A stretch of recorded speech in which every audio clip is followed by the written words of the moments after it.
నమస్తే, welcome to DTV news. బులెటిన్ల ముందుగా headlines. అలరించిన అభ్యుదయ ఫెస్టివల్, భరతనాట్యంతో ప్రేక్షకులను మంత్రముగ్ధులను చేసిన శుభలక్ష్మి నృత్య కళాశాల బృందం. జగిత్యాల జిల్లాలో జై బాపు జై భీమ్ జై సంవిధాన్ రాజ్యాంగ పరిరక్షణ పాదయాత్ర, పాల్గొన్న మాజీ మంత్రి జీవన్ రెడ్డి. యజమానులకు భోజనంలో మత్తుమందు కలిపి ఇంటిని లూటీ చేసిన నేపాలీ దంపతులు. సురారం మల్లారెడ్డి నారాయణ ఆసుపత్రి వైద్యుల అరుదైన ఘనత, ప్రమాదకర క్యాన్సర్తో బాధపడుతున్న వ్యక్తికి విజయవంతంగా శస్త్రచికిత్స. కేంద్ర రాష్ట్ర ప్రభుత్వాలు చేస్తున్న కాల్పులు నిలిపివేయాలి, పౌర హక్కుల సంఘం నేత professor Ghantam Lakshman demand. Senior IPS అధికారి సిఎస్ఆర్ రాంజనేయులు అరెస్ట్, హైదరాబాద్ లో అదుపులోకి తీసుకున్న ఏపీసీఐడి అధికారులు. తిరుమల మొదట ఘాట్ రోడ్డులో అగ్ని ప్రమాదం, మంటలను అదుపులోకి తెచ్చిన వాహనదారులు. పేద ముస్లిం సమాజానికి ఉపయోగపడని వక్ఫ్ బోర్డు అవసరం లేదు, Muslim personal law board of India రాష్ట్ర అధ్యక్షుడు అల్తాఫ్ రాజా. మెగా డిఎస్సికి పచ్చ జెండా ఊపిన కూటమి ప్రభుత్వం, చంద్రబాబుకు పాలాభిషేకం చేసిన డిఎస్సి అభ్యర్థులు. వైఎస్ఆర్సీపీ కేంద్ర కార్యాలయంలో ముఖ్య నేతలతో వైఎస్ జగన్ సమావేశం, కూటమి ప్రభుత్వ కక్ష సాధింపు చర్యలను తిప్పికొడతామన్న జగన్. సుబ్బలక్ష్మి నృత్య కళాశాల ఆధ్వర్యంలో లకడికాపుల్లోని సేక్రెడ్ స్పేస్ లో నిర్వహించిన అభ్యుదయ ఫెస్టివల్ అందరినీ అలరించింది. సోలో గ్రూపులతో ప్రదర్శించిన సాంప్రదాయ నృత్యాలు ఆకట్టుకున్నాయి. రిబ్దితా బరువా ప్రదర్శించిన ఒడిస్సీ నృత్యంతో పాటు సుబ్బలక్ష్మి కళాశాల బృందం ప్రదర్శించిన సాంప్రదాయ భరతనాట్యంతో ప్రేక్షకులను మంత్రముగ్ధులు చేశాయి.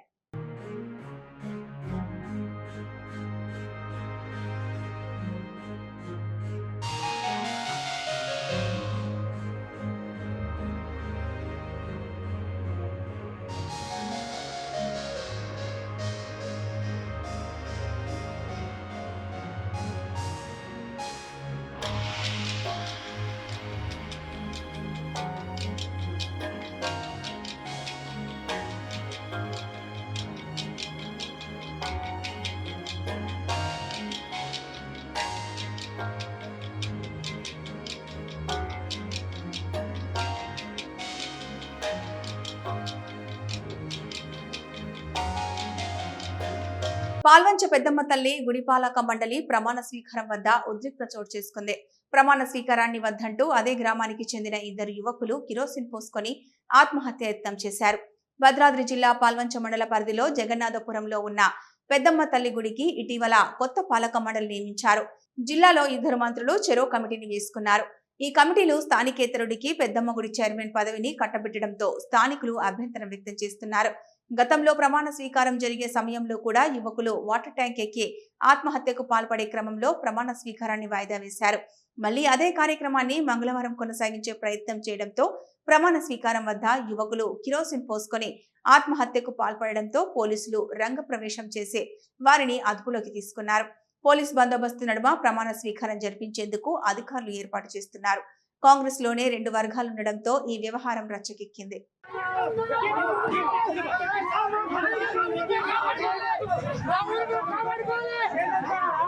జగిత్యాల జిల్లా కేంద్రంలో నిర్వహించిన జై బాపు జై భీమ్ జై సంవిధాన్ రాజ్యాంగ పరిరక్షణ పాదయాత్రలో మాజీ మంత్రి జీవన్ రెడ్డి పాల్గొన్నారు. పేరు తీయకుండా ఎమ్మెల్యే సంజయ్ పై హాట్ కామెంట్స్ చేశారు. కాంగ్రెస్ లోకి స్వార్థ ప్రయోజనాల కోసం వచ్చావు, అభివృద్ధి ముసుగు తొడిగి పార్టీలోకి వచ్చావు, నాకన్నా నీకు ఎక్కువ అనుభవం ఉందా అని ప్రశ్నించారు. ఏం నాకు అభివృద్ధి చేత కాదా? నీలాగా నేను నియోజకవర్గంలో పోటీ పడలేదు. ఉమ్మడి రాష్ట్రంలో సీఎంలతో పోటీ పడ్డా. అప్పటి వైఎస్ఆర్ కు ధీటుగా పనిచేశా. పులివెందులలో ఏముంటే జగిత్యాలకు అవే తెచ్చా. నడిచే వాళ్ళ కాళ్లలో కట్టెలు పెడతావా? ఏంది నువ్వు ఇక్కడ చేసేదని అన్నారు.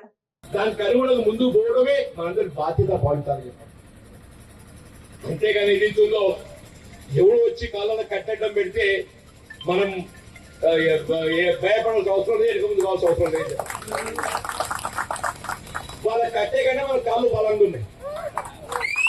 వాళ్ళ కట్టే కంటే మన కాళ్ళు బలంగా ఉన్నాయి. మన కాళ్ళు నడిస్తే వాళ్ళ కట్టిరిగిపోవాలి, మన కాళ్ళు నడిస్తే వాళ్ళ కట్టిరిగిపోవాలి చెప్పంటూ నేను ఆ విధంగా ముందుకు పోవాలని చెప్పాను. దయచేసి ఇంత మంచి కార్యక్రమం అతి కొద్ది సమయంలో ఇలా మా మిత్రులు మహేష్ రావు గారు, వారి తోటి దళిత సోదరులు, యాదవ్ సోదరులు, మా ముద్రా సోదరులు, మా ఒడ్డేరు సోదరులు, మా రజక సోదరులు, మా సూర్యవంశ క్షత్రియులు కట్య సోదరులు అని చెప్పంటున్నాను, గీతా కార్మికులు అని చెప్పంటున్నాను, మా అల్పసంఖ్యాక వర్గాలు ముస్లిం సోదరులు అని చెప్పంటున్నాను, మా గంగపుత్రుడు, ఇదంతా నిరుపేద వర్గాల నివాసితం ఉండే ప్రాంతం ఈ ప్రాంతం అని చెప్పండి. నిజంగా అందరికీ నేను హృదయపూర్వకంగా ధన్యవాదాలు చెప్తూ సెలవు తీసుకుంటాను. జై హింద్. ఇప్పుడు యజమానులకు భోజనంలో మత్తుమందు కలిపిన నేపాలీ పనివారు భారీ చోరీకి పాల్పడిన ఘటన హైదరాబాద్ కాచిగూడ పోలీస్ స్టేషన్ పరిధిలో జరిగింది. 2 కిలోల బంగారు ఆభరణాలు, 3 కోట్ల నగదుతో ఉడాయించినట్లు సమాచారం. ఈ విషయాన్ని పోలీసులు గోప్యంగా ఉంచుతున్నారు. స్థానికుల కథనం ప్రకారం కాచిగూడ లింగంపల్లిలోని అమ్మవారి ఆలయం సమీపంలో ఓ పారిశ్రామికవేత్త కుటుంబంతో కలిసి ఉంటున్నారు. వారం క్రితం నేపాల్కు చెందిన భార్యాభర్తలను ఇంట్లో పనికి పెట్టుకున్నారు. వేసవి సెలవుల నేపథ్యంలో ఆయన కుమారుడు, కోడలు విదేశీ యాత్రకు వెళ్లారు. పారిశ్రామికవేత్త, ఆయన భార్య మాత్రమే ఉన్నారు. ఇదే అదనుగా ఆదివారం రాత్రి భోజనంలో పనివారు మత్తుమందు కలిపారు. దంపతులు మత్తులోకి వెళ్లగానే ఇంట్లోని స్వర్ణాభరణాలు, నగదుతో ఉడాయించారు. నిత్యం మార్నింగ్ వాక్ వచ్చే పారిశ్రామికవేత్త రాకపోవడంతో సోమవారం ఉదయం ఆయన స్నేహితులు వెళ్లి తలుపులు తట్టారు. అప్పటికి మగతలోనే ఉన్న బాధితుడు తలుపు తీశాడు. ఆ తర్వాత దొంగతనం విషయం బయటపడింది. సమాచారం అందుకున్న పోలీసులు కేసు నమోదు చేసి దర్యాప్తు చేస్తున్నారు. రాత్రి జరిగిందని తెలిసింది. మాకు పొద్దున్న 8:30కే తెలిసింది. పొద్దున్న 8:30కు వాళ్ళని తీసుకొని పోతున్నారు. పోలీసు వచ్చింది. ఎందుకు వచ్చింది పోలీస్ అని అనుకున్నాము. భార్యాభర్తలను ఇద్దరిని వాళ్ళు పట్టుకొని తీసుకుపోతారు. వాళ్ళు కాన్షియస్ లో లేరు. వాళ్ళు పదార్థంలో తినే పదార్థంలో ఏదో కలిపినరంట. అయితే వాళ్ళని తీసుకోవడం వాళ్ళు నడవడానికి కూడా లేదు.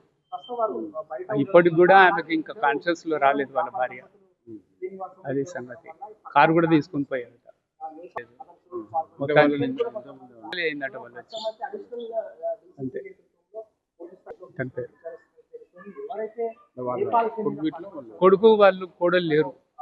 వాళ్ళు ఎక్కడో ఊరు వెళ్ళినట్టుంటే మరి ఇంతవరకు రాలేదు. వాళ్ళు లేనిదే ఆచూకు చూసే ఈ పని చేశారు. అది కడుపులో ప్రమాదకర క్యాన్సర్ తో బాధపడుతున్న 24 ఏళ్ల గౌతమ్ అనే యువకుడికి విజయవంతంగా శస్త్రచికిత్స అందించారు సూదారం మల్లారెడ్డి నారాయణ ఆసుపత్రి వైద్యులు. ఈ సందర్భంగా ఏర్పాటు చేసిన మీడియా సమావేశంలో చికిత్సకు సంబంధించిన వివరాలను తెలియజేశారు. Chemotherapy extensive tumour board discussion అయిన తర్వాత వి టుక్ ద డిసిషన్, అంటే సర్జరీ తర్వాత కీమోథెరపీ అయిన తర్వాత ఈ సర్జరీ చేద్దామని. సో సర్జరీ కూడా చాలా risky surgery actually. Luckily patient attendants కూడా, పేషెంట్ వాళ్ళ మదర్ వాళ్ళంతా సపోర్ట్ కూడా ఉంది మాకు.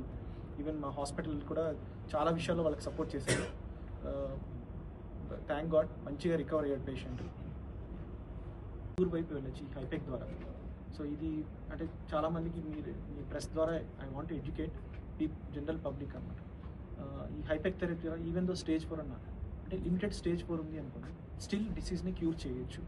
ఈ వీన్ సార్కోమా ఏం కాదు, అండాశయం క్యాన్సర్ కానీ, పేగు క్యాన్సర్ కానీ, స్టమక్ క్యాన్సర్, వీటిలో ఈ హైపెక్ రోల్ ఉంది. ముఖ్యంగా అండాశయం క్యాన్సర్లో చాలామంది క్యూర్ వైపు వెళ్ళిపోతున్నారు దీనివల్ల, ఈ హైపెక్ సర్జరీ వల్ల. మనం ఎందుకు చేస్తున్నామంటే అంటే మొత్తం ఈ ఎడ్యుకేషన్ సిస్టమ్ కానీ, హెల్త్ కేర్ సిస్టమ్ కానీ, టెక్నాలజీ, ఇది మొత్తం ఈ 3 ఒక్కటే చోట, అంటే మా మల్లారెడ్డి విశ్వవిద్యాపీఠలో ఇది ఉంది. సో దీంతో మనం ఏం అర్థం చేసుకుంటే not only in education, also in our health sector we're leading. And I would like to thank the entire team of Malla Reddy Narayana and of course the management and Shri Malla Reddy గారు to be supportive. Thank you so much. Therapy part ఏంటంటే హైపెక్ సర్జరీలో మన temperature అత్యధికంగా maintain చేస్తూ కడుపులో ఉండే పొర మీద అంతా కూడా మన క్యాన్సర్ సెల్స్ మిగిలిపోయిన వాటి మీద కీమోథెరపీ ఎఫెక్ట్ ఖచ్చితత్వంతో మెయింటైన్ చేస్తూ సైడ్ ఎఫెక్ట్స్ తక్కువ ఉండే విధానంలో ఒక కంట్రోల్డ్ పద్ధతిలో ఇవ్వటం జరుగుతుంది. అండ్ ఈ రేరెస్ట్ ఆఫ్ ద రేర్ కేసెస్లో we have taken a call in tumour board discussion that we will go ahead with హైపెక్ ఇన్ దిస్ కేస్. అండ్ సక్సెస్ఫుల్గా పేషెంట్ రికవర్ అవ్వటం చాలా హ్యాపీగా ఉంది. And we wish that we'll do much more cases like this in future. And I wish all the success to the team in future. మూలుగు కర్రిగుట్టలో కేంద్ర రాష్ట్ర ప్రభుత్వాలు చేస్తున్న కాల్పులను నిలిపివేయాలని పౌర హక్కుల సంఘం నేత ప్రొఫెసర్ గడ్డం లక్ష్మణ్ డిమాండ్ చేశారు. ఎలాంటి ఎన్కౌంటర్ జరిగినా దానికి పూర్తి బాధ్యత ప్రభుత్వమే తీసుకోవాలన్నారు. ఆయుధాలు పట్టుకున్నారనే నెపంతో ప్రజలను చంపేస్తారా? సంఘటనపై స్థానిక మంత్రి సీతక్క తక్షణమే స్పందించాలి. అమిత్ షా ఆపరేషన్ లో భాగంగానే ఊసురులో కర్రెగుట్టలో కేంద్ర బలగాలు చుట్టుముట్టాయి. ఇప్పటికైనా బూటకపు ఎన్కౌంటర్లు ఆపేయాలి. ఇప్పటికే జరిపిన పలు ఎన్కౌంటర్లలో 14 మంది చనిపోయారు. ఇప్పటికే మోహరించిన బలగాలను తక్షణమే కేంద్ర, రాష్ట్ర ప్రభుత్వాలు వెనక్కి తీసుకొని శాంతి చర్చలు జరపాలని అన్నారు. మొత్తం పౌర సమాజానికి, భారతదేశ సమాజానికి మొత్తానికి పత్రికా విలేకరుల మీడియా ద్వారా ప్రజలకు తెలియజేస్తున్న విషయం ఏంటంటే, కర్రెగుట్ట అనే ప్రాంతం అడవి ప్రాంతం, దట్టమైన అడవి ప్రాంతం. అది ఇన్సిడెంటల్గా అది తెలంగాణ ప్రాంతంలో ఉన్న ఒక దట్టమైన అడవి ప్రాంతంతో కూడుకున్న గుట్ట. ఆ గుట్ట ఒక 15 రోజులుగా మొత్తం అందరి నోర్లల్లో నానుతూ సంచలనాన్ని సృష్టిస్తూ ఉంది. ఎప్పుడు ఏం జరుగుతుందో అని కూడా మేము భయపడుతూనే ఉన్నాం. భారత సమాజం మొత్తం అనుకున్నట్టుగానే ఇవాళ పెద్ద ఎత్తున సిఆర్పిఎఫ్ బలగాలు, మొత్తం కేంద్ర బలగాలు, కోబ్రాలు, డిఆర్జీ బలగాలు, ఆ డిఆర్జీ బలగాలు అనేది రాజ్యాంగేతరమైన శక్తి, అందరూ కలిసి కర్రెగుట్టను చుట్టుముట్టి ఇవాళ భారీ ఎత్తున కాల్పుల మోతలు అక్కడ మోగుతూ ఉన్నాయి. మనం ఇక్కడ భద్రంగానే ఉన్నాం, కానీ ఛత్తీస్గఢ్ను ఆనుకొని ఉన్న తెలంగాణ ప్రాంతంలో నిత్యం ఎన్కౌంటర్లు జరుగుతూ ఉన్నాయి. ఎన్కౌంటర్లో 10ల సంఖ్యలో ప్రాణాలు పోతూ ఉన్నాయి. ఇప్పటికిప్పుడు మనం ఇక్కడ మాట్లాడుతున్న సందర్భంలోనే కర్రెగుట్టను చుట్టుముట్టిన పెద్ద ఎత్తున 1000ల సంఖ్యలో చుట్టుముట్టిన కేంద్ర బలగాలు చంపే అధికారం మావోయిస్టులు అక్కడ ఉండవచ్చు, మావోయిస్టుల దగ్గర ఆయుధాలు ఉండవచ్చు, కానీ ఒక మనిషి ఇంకొక మనిషిని ప్రజాస్వామిక దేశంలో చంపవచ్చా అనే ఒక ప్రశ్నను పౌర సమాజం ఇవాళ ఆలోచించాలని చూస్తున్నాం. సీనియర్ ఐపీఎస్ అధికారి సిఎస్ఆర్ ఆంజనేయులు మంగళవారం ఉదయం పోలీసులు అరెస్టు చేశారు. ఆయన వైసీపీ ప్రభుత్వంలో ఇంటెలిజెన్స్ మాజీ చీఫ్ గా ఉన్నారు. మంగళవారం ఉదయం ఏపీసీఐడి అధికారులు హైదరాబాద్ లో అదుపులోకి తీసుకున్నారు. ముంబై నటి జత్వానీ వేధింపుల కేసులో పిఎస్ఆర్ ఆంజనేయులు అరెస్ట్ అయ్యారు. రఘురామకృష్ణంరాజు 3rd డిగ్రీ కేసులో కూడా పిఎస్ఆర్ ఆంజనేయులు నిందితుడు. ఆయన ప్రస్తుతం సస్పెన్షన్ లో ఉన్నారు.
డోపింగ్ పరీక్ష నిర్వహిస్తున్న సమయంలో క్రీడాకారులు తప్పించుకునేందుకు సహకరించిన ద్రోణాచార్య అవార్డు గ్రహీత junior athletic coach Nagapuri Ramesh ను పదవి నుంచి తొలగించి ఆయన చేసిన అక్రమాలపై సిట్టింగ్ జడ్జితో విచారణ జరిపింది. చట్టపరమైన చర్యలు తీసుకోవాలని స్పోర్ట్స్ స్టూడెంట్ ఫెడరేషన్ డిమాండ్ చేసింది.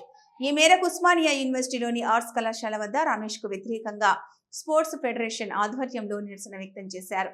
Naganti Rajesh, sports student federation founder and state president Telangana.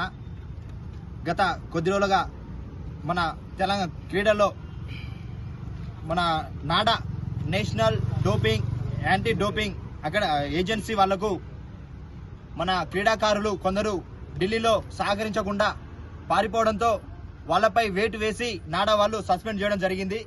దీనికి కోచ్ అయినటువంటి నాగపూర్ రమేష్ గారు సహకరించినటువంటి అతన్ని సస్పెండ్ చేయడం జరిగింది. ఆయనను వెంటనే డిస్మిస్ చేసి ఆయన స్పోర్ట్స్ లో నుంచి ఆయన ద్రోణాచార్య అవార్డును కూడా వెనక్కి తీసుకోవాలని మీ ప్రభుత్వాన్ని విన్నపించుకుంటున్నాం. ఎందుకంటే ఈయన చేసే అక్రమాలు చాలా ఉన్నాయి. ఎన్నో రోజుల నుంచి మేము హెచ్చరిస్తూనే ఉన్నాము.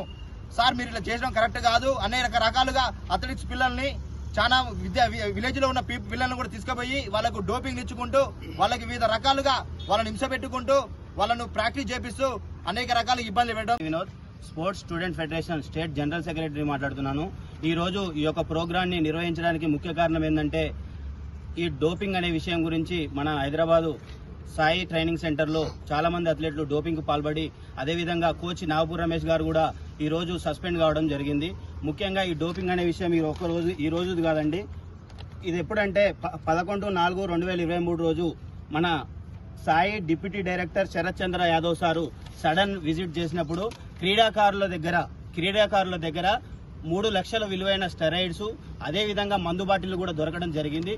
ఆ రోజు ఆ పిల్లలు నా పిల్లలు కాదని చెప్పేసి దాటి వాళ్ళ మీద బయటకు రాకుండా ఆ రోజు కోచ్ రమేష్ గారు మభ్యపెట్టడం జరిగింది. అదే క్రీడాకారులు ఈ రోజు అదే డోపింగ్ లో దొరకడం జరిగింది. తిరుమల మొదటి ఘాట్ రోడ్డులో అగ్ని ప్రమాదం చోటు చేసుకుంది. లక్ష్మీ నరసింహస్వామి ఆలయం వద్ద బ్యాటరీ షార్ట్ సర్క్యూట్ కావడంతో కారులో మంటలు చెలరేగాయి. సకాలంలో నీళ్ల సహాయంతో మంటలను అదుపు చేశారు వాహనదారులు.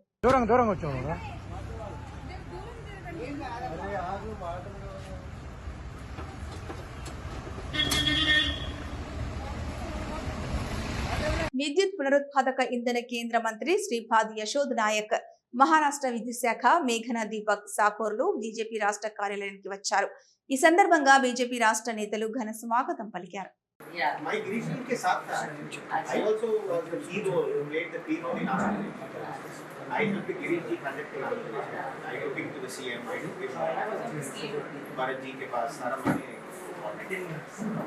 You were there then? Yeah. So you were waiting, I think I only took you inside.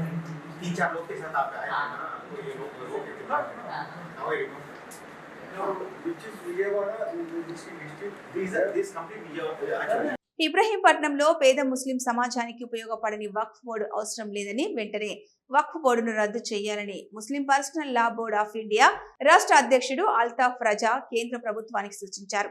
వందల సంవత్సరాల నుంచి తమ పూర్వీకులకు సంబంధించిన భూములను 1958లో బలవంతంగా సర్వే చేసి 1962 గజెట్లో చేర్చారన్నారు.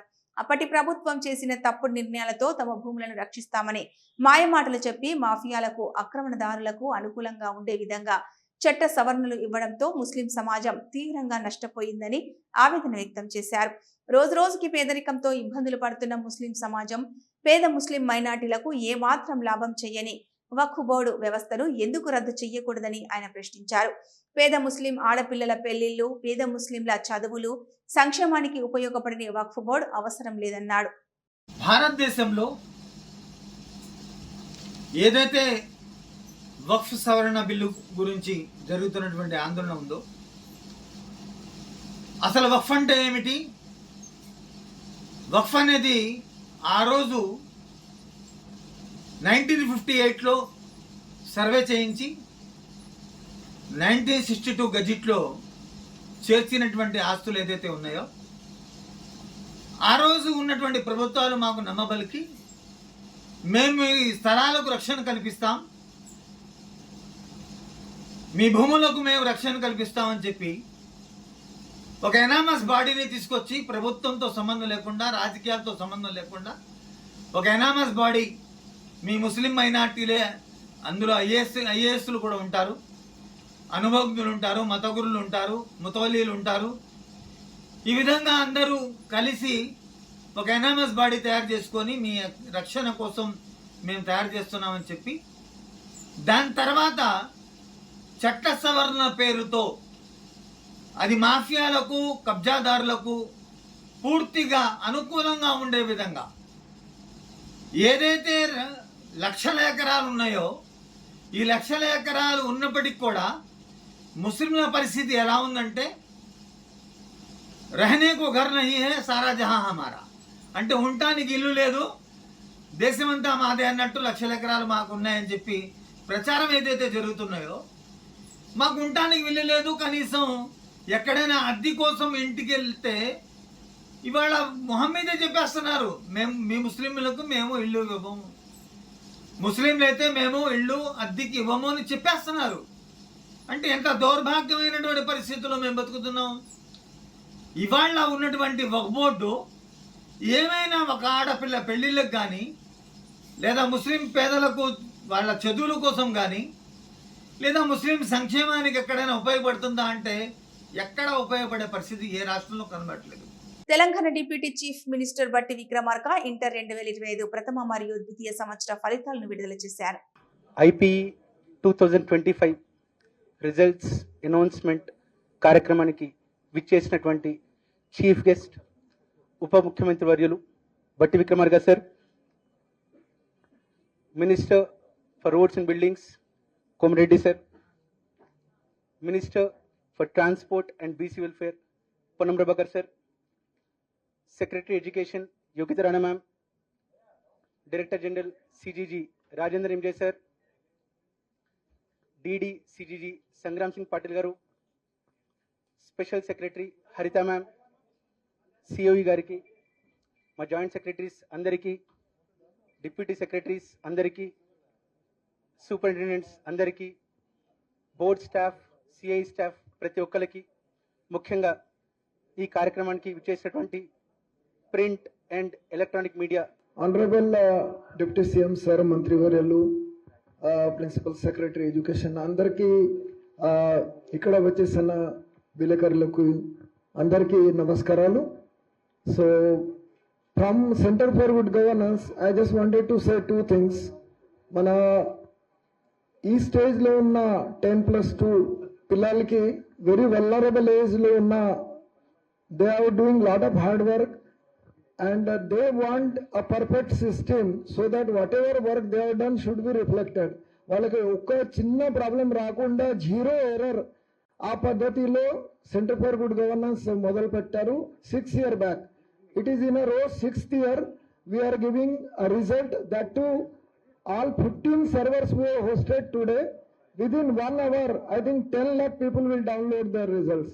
గౌరవ రాష్ట్ర మంత్రివర్యులు, హైదరాబాద్ ఇన్ఛార్జ్ ఉన్నటువంటి శ్రీ పొన్నం ప్రభాకర్ గారికి, అట్లాగే మరో గౌరవ రాష్ట్ర మంత్రివర్యులు శ్రీ కోమటిరెడ్డి వెంకటరెడ్డి గారికి,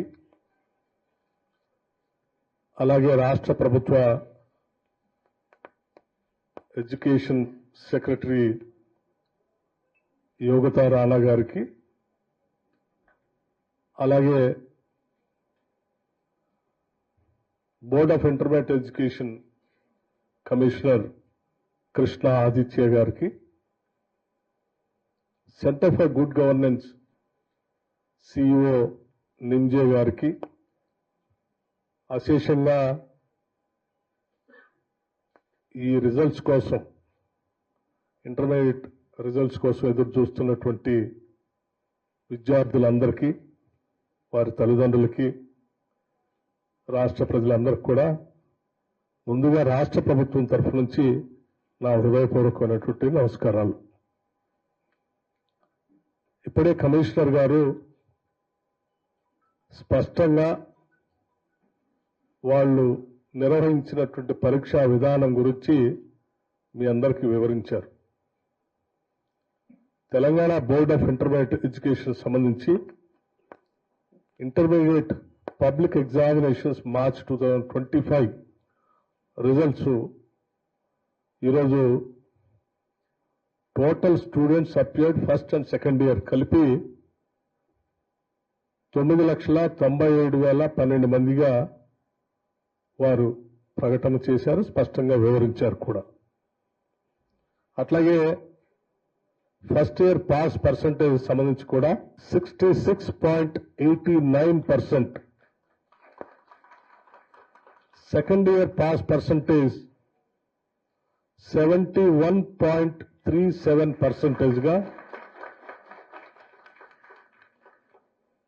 అలాగే first year appeared 4,88,430 students. First year girls pass percentage 73.83%. First year boys percentage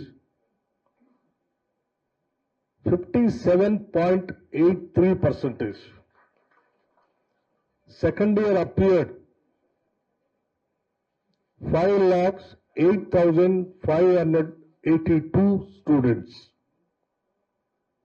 Second year girls pass percentage 74.21%.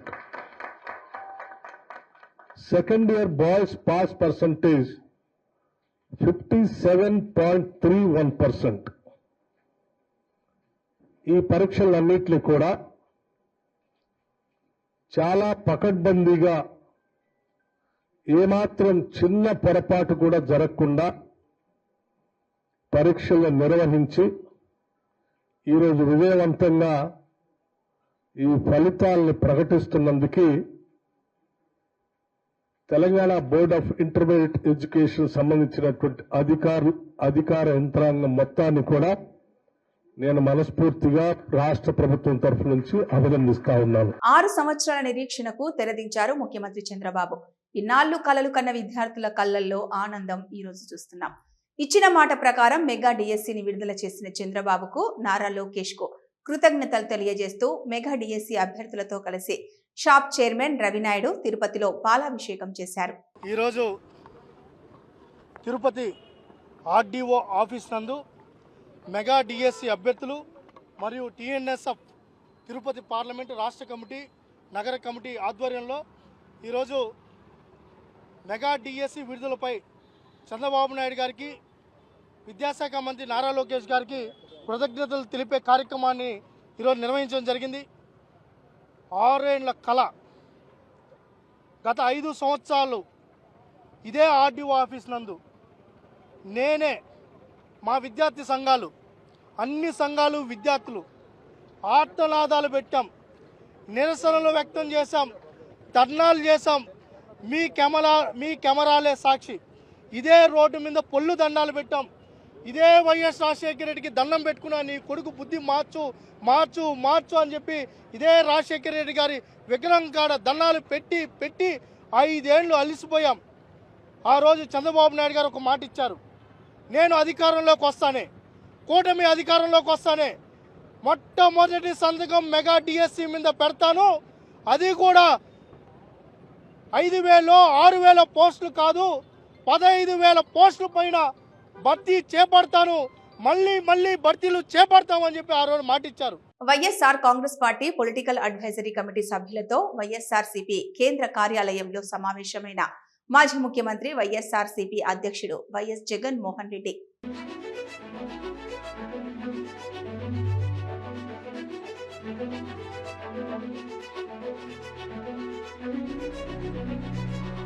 తిరుమలలో తలనీలాలు తీయడానికి ఓ మహిళా ఉద్యోగి 100 రూపాయలు అడుగుతున్న వీడియో ఓ వ్యక్తి సోషల్ మీడియాలో పోస్ట్ చేశాడు.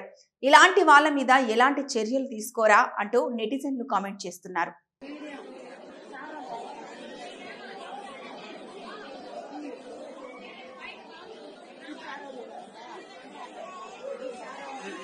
ఇది ఇప్పటి వరకున్న అప్డేట్స్. మరో బులెటిన్ లో మళ్ళీ కలుద్దాం.